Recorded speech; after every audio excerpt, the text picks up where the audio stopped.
estudiando en la Ciudad de México abogacía, está en el Palacio de San Ildefonso y sabe, junto con los jóvenes de su época, que son los que están comunicados y que están metidos en la cultura y en las noticias de la época, saben que la lucha la sigue José María Morelos y que al acercarse al estado de Puebla, pues ellos deciden irse a la lucha y se reincorpora.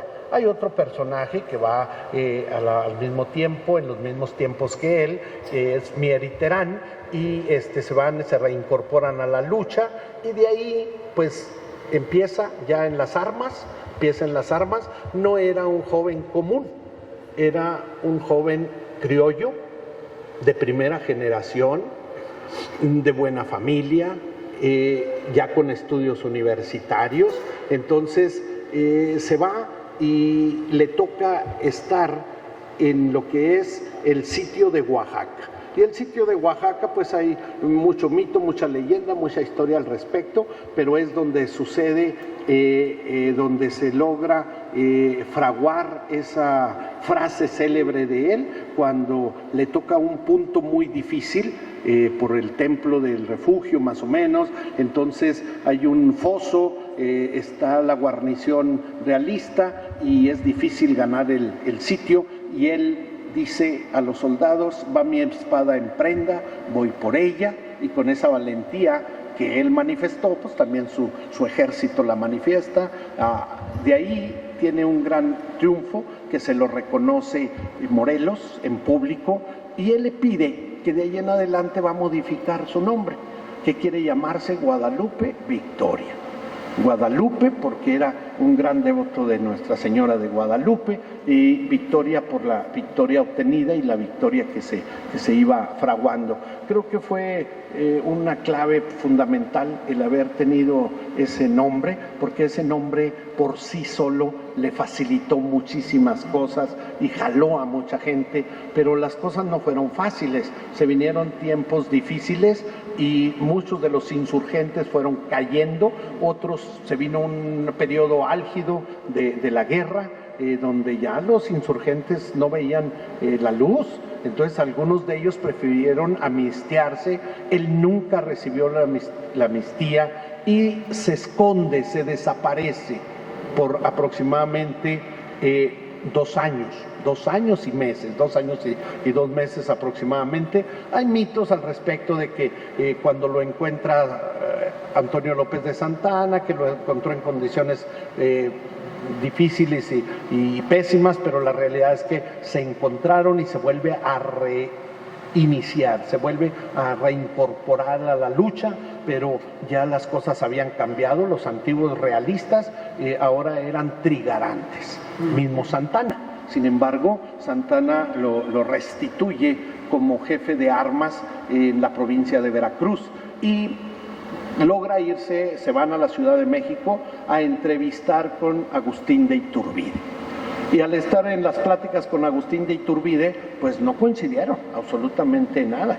Iturbide estaba fraguando una monarquía hispana, si ustedes quieren, americana, como le quieran llamar, pero monarquía. Y Victoria tenía el señalamiento y su conceptualización muy firme de la república. Entonces las cosas no funcionaron, no se dieron, y tanto así que Victoria se tuvo que alejar, lo expulsó más bien Iturbide. Victoria no está en esa entrada triunfante que hicieron en el desfile en la Ciudad de México cuando entraron a consumar la independencia. Obviamente no va Victoria, pero tampoco Santa Anna, que también se refugia en Veracruz.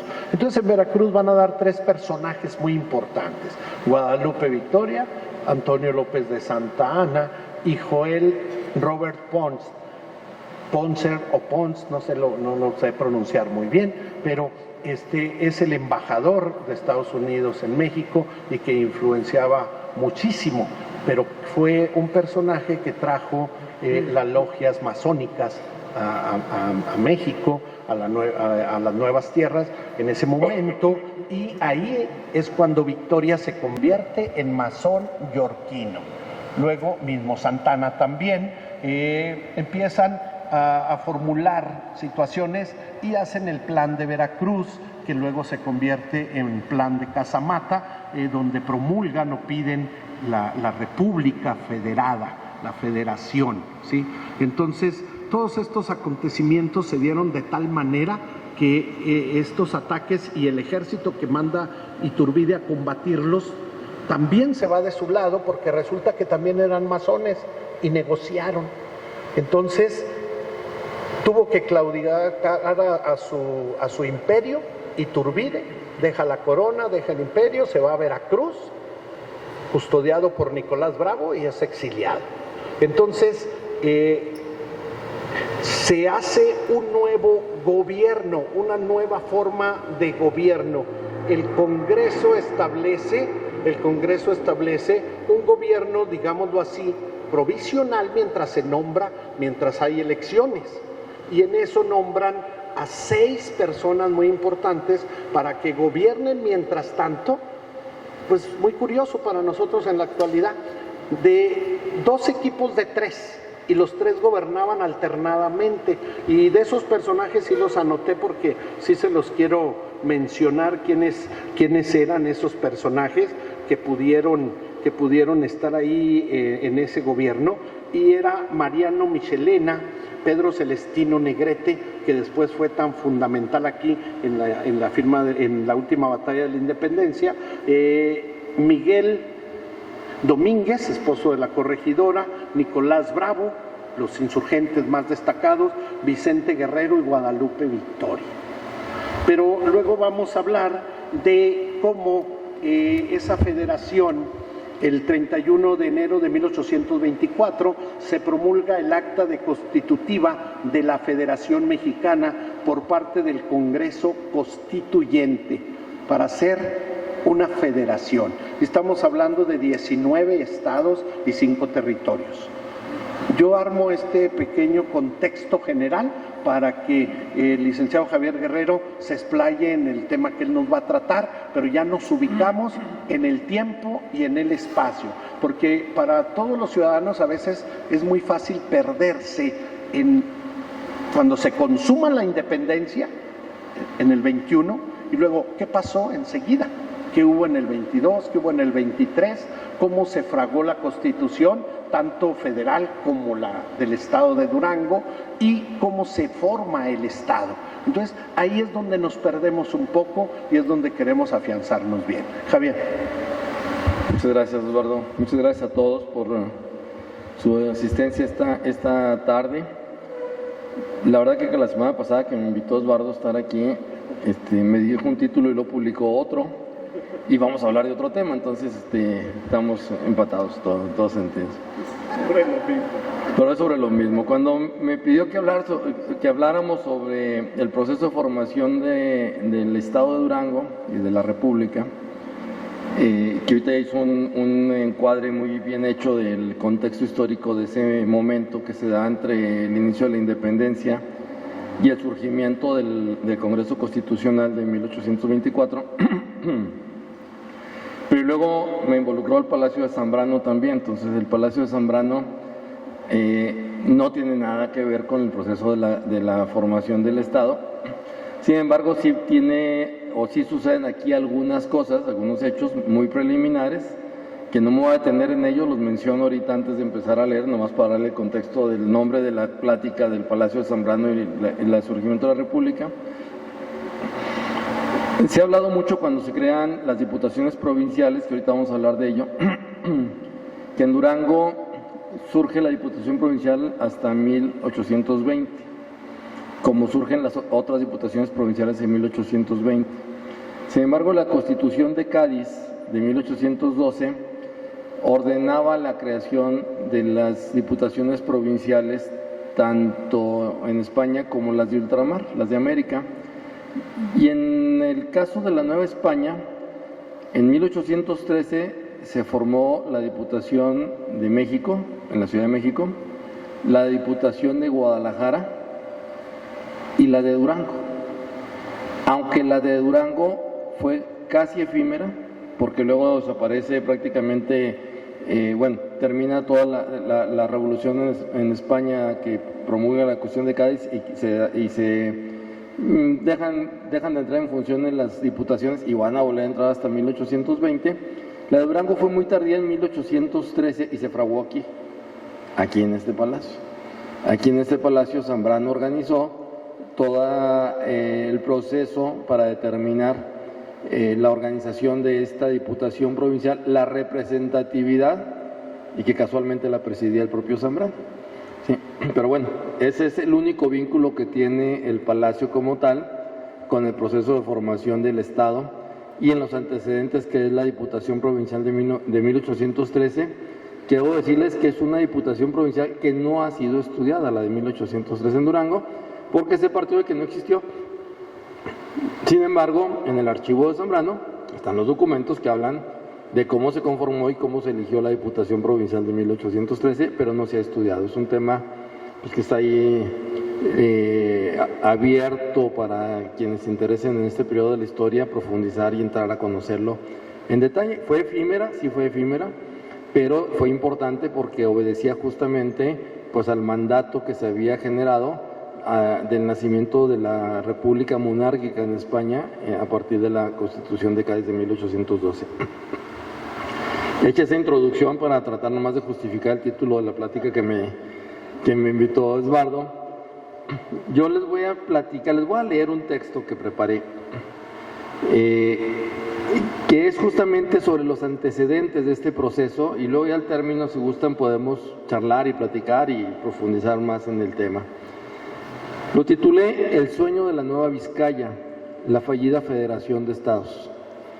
Y es un texto que hago un margen, se lo dedico a mi esposa, que no me acompaña, regularmente siempre me acompaña, pero ha estado dedicada a salud y sé que me está viendo a través del Facebook, entonces le mando un muy, muy cariñoso saludo y le agradezco todo el apoyo para esto. Se llama El sueño de la Nueva Vizcaya, la fallida Federación de Estados. El surgimiento de México como nación fue un proceso político muy complejo. En 1821, tras la declaración y jura de independencia realizada en septiembre, se careció de un documento constituyente que fijara las bases políticas de organización del nuevo país, por lo que se determinó que permaneciera vigente la Constitución de Cádiz de 1813 y junto con ella las diputaciones provinciales, es decir, la forma de organización legislativa de los territorios. En el caso concreto de Durango, la Diputación de Provincias Internas de Occidente, con sede en nuestra ciudad, fue establecida, como ya señalé, en 1813, aunque funcionó por breve tiempo. Reunió de nueva cuenta en su seno los territorios de la antigua Nueva Vizcaya que se habían segregado a lo largo de los siglos. Esto, aunque fue un proceso político momentáneo, dejó entrever que era posible la reorganización política del espacio neovizcaíno. Aunque efímera, la Diputación Provincial de 1813 generó entre los grupos políticos ilustrados de Durango la idea de reconformar el gran territorio de la Nueva Vizcaya. Al restablecerse las diputaciones provinciales en 1820, en el caso de las provincias internas de Occidente, se dividieron en 4 diputaciones: Durango, Chihuahua, Nuevo México y Occidente, que reunía a Sonora y Sinaloa, las que siguieron funcionando ya en el México independiente. Aun cuando desde 1821 éramos una nación libre e independiente, no se lograba definir la forma de organización política. Tras la caída del Imperio de Iturbide en 1823, se inició la discusión de la nueva forma de gobierno que habría de seguir la nación, una república central o una república federal. Fue hasta el 7 de noviembre de 1823 que se instaló el Congreso Constituyente, que definiría la forma de gobierno y organización más conveniente. En ese escenario, antes de instalarse el Congreso Constituyente, Oaxaca declaró su independencia estatal el 4 de junio de 1823. La Diputación Provincial de Guadalajara se declaró independiente el 16 de junio como Estado libre y soberano de Jalisco. Yucatán, por su parte, proclamó el 20 de agosto que se mantendría como Estado Federado de México, y Zacatecas también el 13 de septiembre de 1823 se constituyó en Estado libre y soberano. Pero la Diputación Provincial de Durango fue más allá. Promovida la idea por el licenciado Santiago Bacortiz, a principios de junio de 1823, los integrantes del Ayuntamiento de Durango propusieron a la Diputación local, a la par que Oaxaca y Jalisco se declaraban estados, que en Durango se implantara de nuevo un nuevo régimen federalista, con la integración de una nueva forma de gobierno, conforme a nuestra índole, carácter, situación y consustancia, señaló entre comillas. Señalaban los promotores integrados por las provincias de Occidente, formadas por Sinaloa y Sonora, como dijimos, y las provincias de Nuevo México, Chihuahua y Durango, al que adelantaron denominar Federación de Estados de la Nueva Vizcaya, con lo que proponían separarse de la aún indefinida Nación Mexicana. Por diversas circunstancias no prosperó la propuesta, que en la práctica buscaba el surgimiento de una nueva nación formada en buena parte por los antiguos territorios de la Nueva Vizcaya. A este intento separatista promovido por Bacortiz se refería a Fray Servando Teresa de Mier cuando en su defensa del centralismo decía: federarnos nosotros estando unidos es dividirnos, y continuaba señalando: son las provincias disidentes quienes quieren separarse, que se separen, poco mal y mucho pleito. El intento separacionista de Durango de 1822, refrendado por el Ayuntamiento en 1823, no fue secundado por las diputaciones y ayuntamientos de las demás provincias, salvo la Diputación de Nuevo México, mientras que Santiago Bacortiz fue declarado traidor y juzgado sumariamente en ausencia por el Congreso Constituyente. Se le condenó a la pena de muerte donde se le encontrara, aunque esto no ocurrió, pues el triunfo del Plan de Casamata en 1823 dejó sin efecto los juicios y persecución sobre los legisladores opositores a Iturbide. El intento separacionista de la Nueva Vizcaya fue uno de los factores que propició que, al integrarse la naciente República Federal, en las discusiones sobre la forma de organizar el territorio, Miguel Ramos Arizpe propusiera la formación del Gran Estado del Norte, que en el acta constitutiva de la Federación Mexicana, en su artículo 7º, terminó asignándose como Estado Interno del Norte. Estado Interno del Norte, que de acuerdo a la propuesta de Ramos Arizpe, sería constituido por las provincias de Chihuahua, Durango y Nuevo México, es decir, por la antigua Intendencia de la Nueva Vizcaya, cuya capital proponía se ubicara en Chihuahua. La representación de Durango en el Congreso Nacional, encabezada por Francisco Lorreaga y Pedro Ahumada, apoyados por la Diputación Provincial y el Ayuntamiento de Durango, inició de inmediato una lucha al interior del Congreso para lograr, conforme al propio artículo 8º del Acta Constitutiva, que se modificara la capital del Estado Interno del Norte y se ubicara en Durango, no en Chihuahua como pretendía Ramos Arizpe. Pero ante la negativa de los legisladores, se optó entonces por proponer la división del Estado Interior del Norte, con sustento en la parte final del artículo 8º que decía: según se conozca será más conforme a la felicidad de los pueblos. La resistencia a la formación del Estado Interno del Norte por grupos políticos y económicos locales se resolvió finalmente el 22 de mayo de 1824, cuando el Congreso Constituyente aceptó la división del Estado Interno del Norte en dos entidades, Chihuahua y Durango, y el territorio de Nuevo México, y con ello se reconoció a Durango como uno de los estados de la naciente federación. Justamente mañana serán 200 años de esta fecha. Así se confirmó el 4 de octubre de 1824, al promulgarse la Constitución Federal de los Estados Unidos Mexicanos, firmando la Carta Magna por Durango los diputados Francisco Antonio Lorreaga y Pedro Ahumada. Con ello se separaba política y geográficamente a Durango y Nuevo México, las dos entidades que habían aprobado el intento separacionista. Con esta decisión del Congreso General se constriñó el espacio territorial de la antigua Nueva Vizcaya, el espacio imaginario del gran reino de la corona española, y lo limitó a un espacio geográfico de menos de 1/3 de su territorio, al que desde entonces se reconocería como Estado de Durango.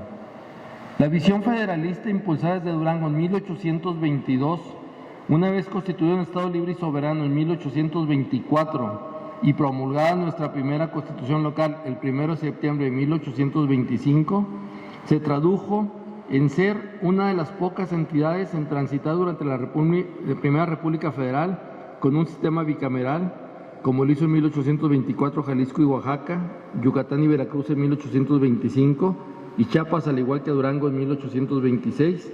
Ya tardíamente lo hizo el Estado de México en 1832 y Puebla en 1870. Además, Durango fue uno de los primeros estados, junto con Jalisco, Tamaulipas y Querétaro primero, y Occidente y Guanajuato después, que prohibieron expresamente la esclavitud, que no abolió la Carta Magna de 1824. Además, se estableció un sistema sui generis de control constitucional al compartir esta responsabilidad entre los poderes legislativo y ejecutivo, como lo hizo primero Oaxaca, Zacatecas, Tamaulipas, Michoacán y Querétaro, y luego de Durango lo adoptaría también Occidente, Chiapas, Puebla, Guanajuato y Coahuila. Así, en este escenario convulso, nació el 22 de mayo de 1824, hace 200 años, el estado de Durango, territorio por demás con límites inciertos, que desde un principio, desde los primeros años de vida soberana e independiente en la Federación de Estados Unidos Mexicanos, fue castigado con divisiones arbitrarias que más parecían condena por el intento separacionista fundacional. Nuestro Estado fue castigado con criterios políticos o económicos, en el mejor de los casos, que casi nunca correspondieron a la realidad geográfica. De ahí que durante prácticamente todo el siglo XIX se disputaron los límites con todos los estados vecinos. Chihuahua nunca respetó la línea recta que se había propuesto trazar en la división norteña y terminó por apropiarse de extensísimos territorios boscosos, valles y desiertos. Coahuila, a mediados del siglo XIX, reclamó para sí la comarca lagunera y hubo que enfrentarlo con las armas para defender la soberanía del territorio, levantamiento que terminó con la intervención del Senado de la República en 1881, fijando los límites definitivos entre las dos entidades. Zacatecas, por su parte, en 1867 emprendió una invasión de los territorios del partido de San Juan de Guadalupe, que al igual que contra Coahuila fue necesario defender con las armas. Todavía, ahora en pleno siglo XXI, los límites de la entidad con Chihuahua, Sinaloa, Nayarit, Jalisco y Zacatecas no han sido cabalmente definidos y siguen en disputa, con grandes tensiones sociales, como las ocurridas solo hace unos años en los límites de Santa María de Ocotán en Durango, con Bernalejo en Zacatecas, tensión que estuvo cerca de resolverse de nuevo por la vía armada.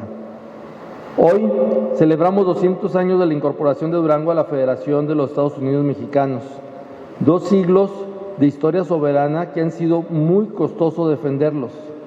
Hoy recordamos en este recinto histórico a José María Ramírez, José Jerónimo Hernández, José María Sánchez Grimaldi y Bernardino Hernández, quienes a principios de junio de 1823, desde el Ayuntamiento de Durango, propusieron las bases para la creación de la Federación de Estados de la Nueva Vizcaya.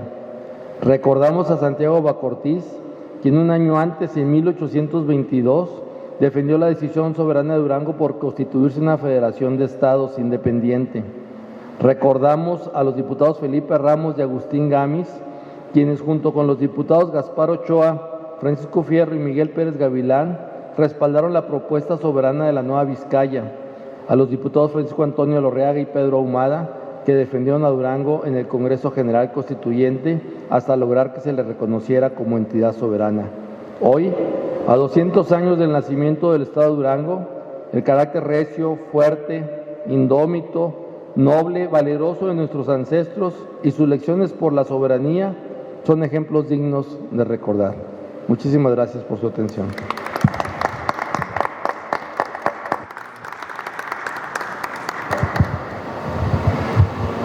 Lo que nos acaba de exponer el licenciado Guerrero es muy amplio y muy desconocido para la mayoría de nosotros. Entonces, pues sí, es un tema de debate, es un tema que debemos aprovechar, que estamos en esta confianza que manifestamos siempre los martes, para no irnos con ninguna duda, para salir de dudas y estar al pendiente de esas situaciones y ver que todos ustedes y todos en general podamos entender este proceso y, aparte de entenderlo, pues hacer a través de los que estamos aquí, que la gente que nos está viendo en sus casas también pueda entenderlo con facilidad.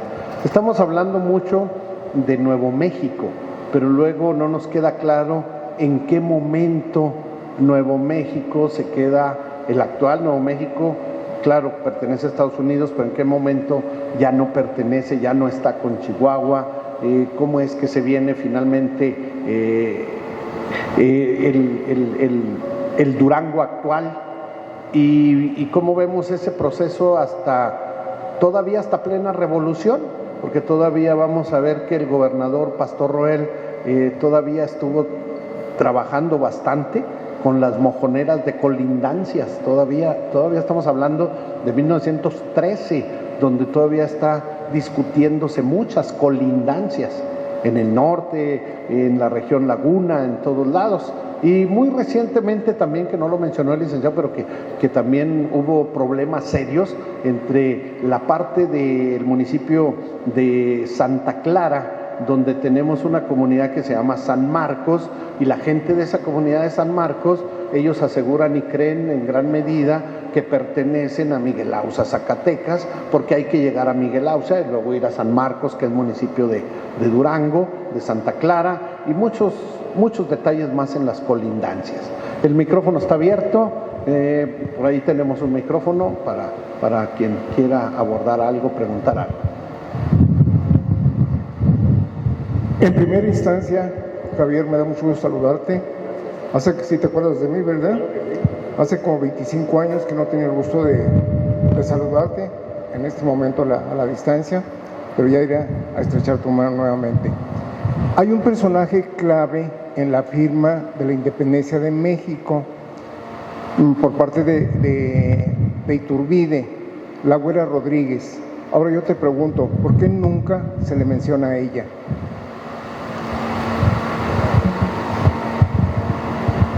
Bueno, antes que nada, mucho gusto verte. Te había visto de lejos nada más, había tenido oportunidad de saludarte de lejos, pero hacía mucho que no había la oportunidad de intercambiar, aunque sea aquí a través de los micrófonos, las palabras. La Güera Rodríguez es un personaje que actúa tras bambalinas en todo el proceso de la independencia, como muchas otras mujeres. En la visión misógina, que hay que decirlo, de la historia nacional en el siglo XIX y toda buena parte del siglo XX, pues el papel de la mujer fue relegado como tal. Sin embargo, es un personaje que influye mucho en las tomas de decisiones de Iturbide. Hay recientes estudios sobre la Güera Rodríguez, hay algunos escritos de ficción sobre ella, algunas novelas muy ricas, pero que son novelas, pero sí hay un par de estudios muy importantes que hablan sobre el nivel de influencia que ella tuvo en la toma de decisiones en torno a la propia lucha de independencia. Aquí el tema central y buena parte es que a ella se le atribuye la decisión de Iturbide de buscar ser monarca. Iturbide no buscaba en un principio ser emperador, como se ha dicho, o ser monarca del imperio de mexicanos, sino las circunstancias lo llevan justamente a esa toma de decisiones, a esa decisión, y es parte, se señala que la Güera Rodríguez tiene algo de influencia, mucha influencia en esa decisión que toma en su momento Agustín de Iturbide, ¿no? Pero sí es un personaje. En lo general, las mujeres las mujeres en lo general en la historia es un tema que falta abordarse mucho, y más en épocas más anteriores, como el caso de la independencia, en este caso la Rodríguez, como el mismo caso de Ana María, se me va el nombre, la esposa de Rollo, imagínate que se me va el nombre de Pila, y lo hago referencia al marido de la esposa de José Ramón Rollo, aquí en Durango, quien se convierte pues prácticamente en la defensora de los insurgentes cuando son apresados aquí en Durango, y que no ha sido estudiada. Es un personaje que no ha sido estudiado como todas las mujeres en la independencia. O sea, hay algunas pocas excepciones, pero en lo general el rol de la mujer no ha sido estudiado en la lucha de independencia, como no lo fue estudiado a lo largo del propio siglo XIX. ¿Sí? Muchas gracias por tu pregunta. Gracias por tu explicación. Al contrario. Gracias.